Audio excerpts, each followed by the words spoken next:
घुंघराले बाल। राइना बचपन से ही खूब सुंदर थी।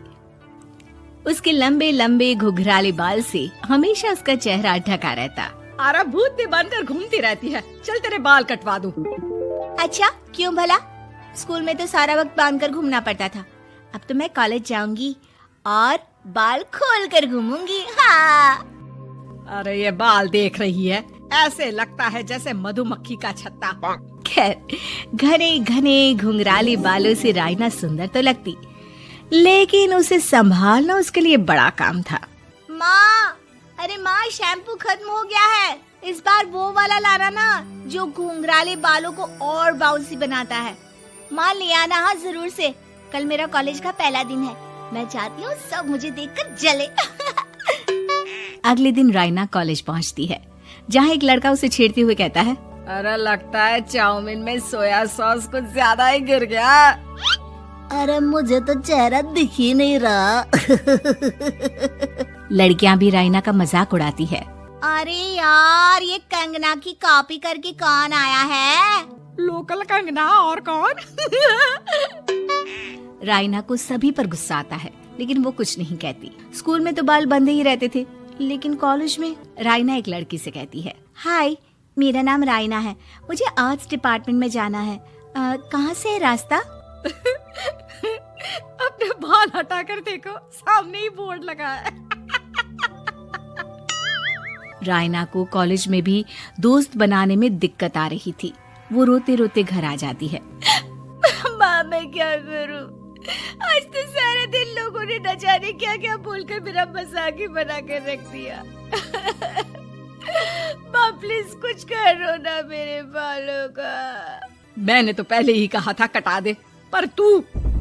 अरे कटाने से क्या होगा, उल्टा जो थोड़े बांध कर ये इन्हें समेट सकती है ना, वो भी नहीं कर पाएगी। तो क्या मेरी कोई दोस्त नहीं बनेगी कॉलेज में, या मैं हमेशा लोगों के मजाक का ही शिकार होती रहूंगी?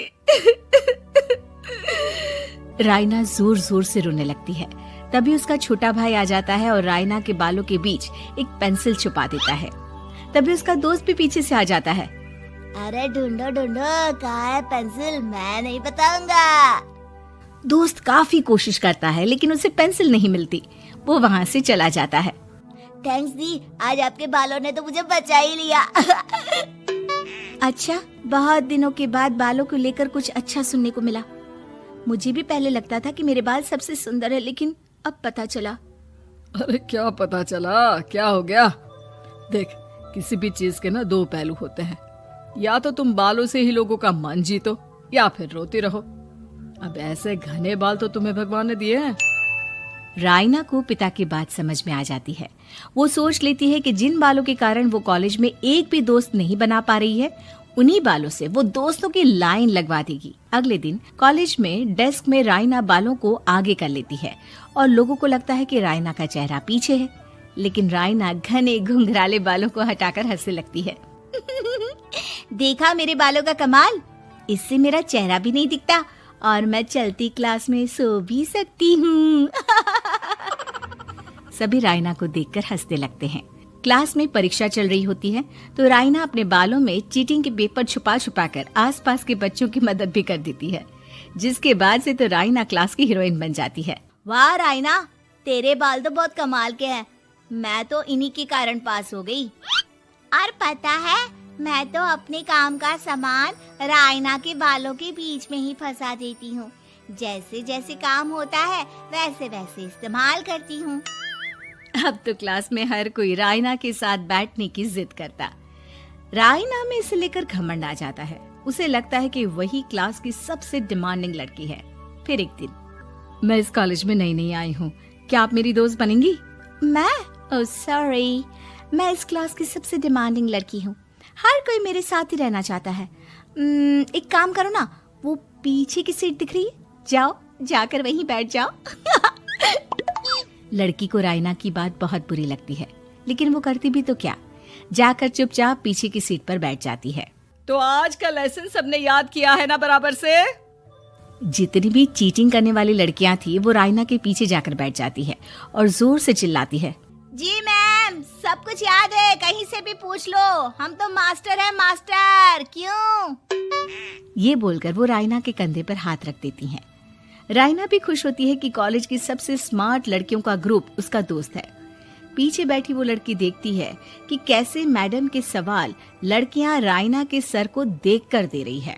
शाबाश, मुझे खुशी है कि तुम लोग इतनी अच्छी पढ़ाई करने लगी हो। मैं प्रिंसिपल से कहकर तुम लोगों की स्कॉलरशिप की बात करूंगी, जिससे तुम लोगों के माता पिता का पैसा जो फीस में लग रहा है वो बच जाए। सभी लड़कियां खुश हो जाती हैं। टीचर के जाने के बाद एक लड़की कहती है, गर्ल्स, अब हम लोग ना सिर्फ सबसे स्मार्ट बल्कि सबसे इंटेलिजेंट भी हो गए हैं। इसी बात पर आने वाले संडे को मेरे घर पर पार्टी, सबको आना है, ओके? सभी लड़कियां पार्टी के लिए एक्साइटेड हो जाती हैं। रायना भी। माँ, मेरे कॉलेज की सबसे स्मार्ट लड़की ने पार्टी रखी है संडे को। मैं भी वहाँ सबसे अच्छी दिखना चाहती हूँ, लेकिन ये बाल।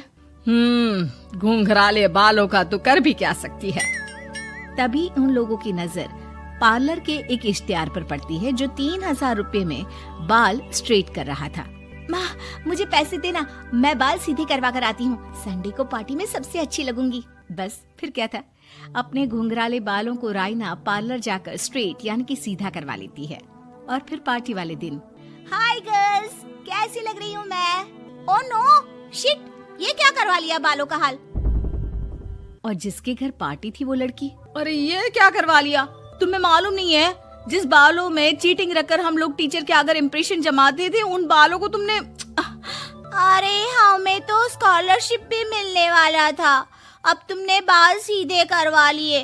अब तुम हम लोगों के लिए किसी काम की नहीं हो। अरे लेकिन हम दोस्त तो है ना, क्या मैं अच्छी नहीं लग रही हूँ? हमें तेरे अच्छे और बुरे लगने की कोई जरूरत नहीं है। हम लोगों को तेरे बालों से फायदा था, अब वो नहीं है, तो हम तेरे दोस्त भी नहीं है। जा जाकर बाल वापस घुंघराले करके आ, तभी तो हम लोगों की दोस्त बन सकती है।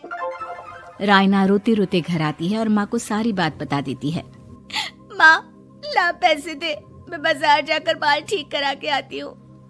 लेकिन माँ, मुझे ये बाल बहुत अच्छे लग रहे हैं, काश ये बाल मैं पहले ही सीधे करवा लेती।